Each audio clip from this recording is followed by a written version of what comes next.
৭১-এর মানবতা বিরোধী অপরাধের বিচারের জন্য ২০১০ সালে গঠিত হয় আন্তর্জাতিক অপরাধ ট্রাইব্যুনাল। সে সময় জামায়াতের অভিযুক্ত শীর্ষ নেতাদের আইনি সহায়তা দিতে যোগাযোগ করা হয়েছিল আন্তর্জাতিক অপরাধ আদালতের আইনজীবী টবি ক্যাডম্যানের সাথে। তবে তাকে আটকে দেয় তৎকালীন আওয়ামী লীগ সরকার। চলতি বছরের জুলাই-আগস্টে ছাত্র জনতার আন্দোলনে সংঘটিত মানবতা বিরোধী অপরাধ ও গণহত্যার অভিযোগে সাবেক প্রধানমন্ত্রী শেখ হাসিনা সহ আওয়ামী লীগের শীর্ষ পর্যায়ের নেতাদের বিচার কাজ শুরু হয়েছে। এবার আন্তর্জাতিক অপরাধ ট্রাইব্যুনালে রাষ্ট্রপক্ষকে আইনি সহায়তা দিতে আমন্ত্রণ জানায় অন্তর্বর্তী সরকার। আমন্ত্রণে সাড়া দিয়ে বাংলাদেশে আসেন ব্রিটিশ এই আইনজীবী।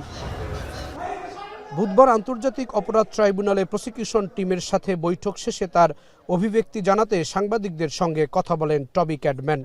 শুরুতেই ট্রাইব্যুনালের কাজের অগ্রগতিতে সন্তুষ্টি প্রকাশ করে বলেন, ভারতের উচিত আইনের প্রতি শ্রদ্ধাশীল থেকে শেখ হাসিনার বিষয়ে পদক্ষেপ নেয়া। তাকে আইন অনুযায়ী ফেরত আনারও সুযোগ রয়েছে।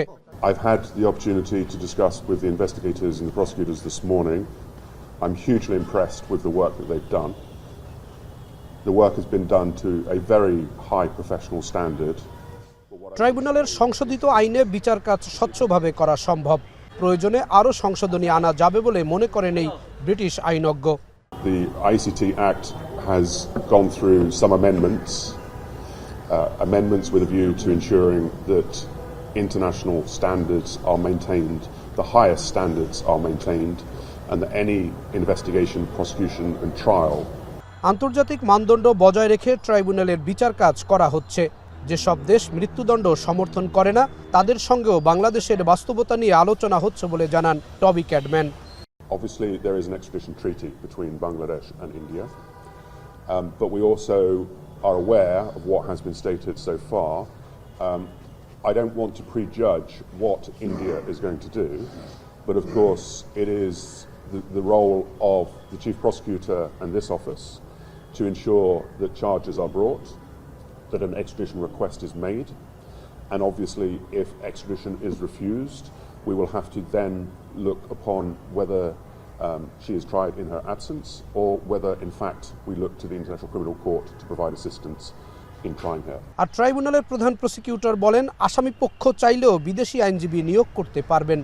অতীতে যে ভুলগুলো হয়েছে সেগুলো যাতে আর কখনো না হয় এবং ফ্রি, ফেয়ার এবং ইম্পার্শিয়াল একটা ট্রায়াল যাতে হয়, আন্তর্জাতিক মহলের কাছে গ্রহণযোগ্য একটা বিচার হয়, সেই ব্যাপারে তিনি প্রসিকিউশন এজেন্সিকে তিনি অ্যাডভাইস করবেন। জুলাই-আগস্টের গণহত্যার মামলায় শেখ হাসিনা সহ তার সরকারের সাবেক মন্ত্রী, এমপি, অর্ধশতাধিক নেতা, আমলা, সামরিক ও পুলিশ কর্মকর্তার বিরুদ্ধে পরোয়ানা জারি ও গ্রেফতার দেখানো হয়েছে।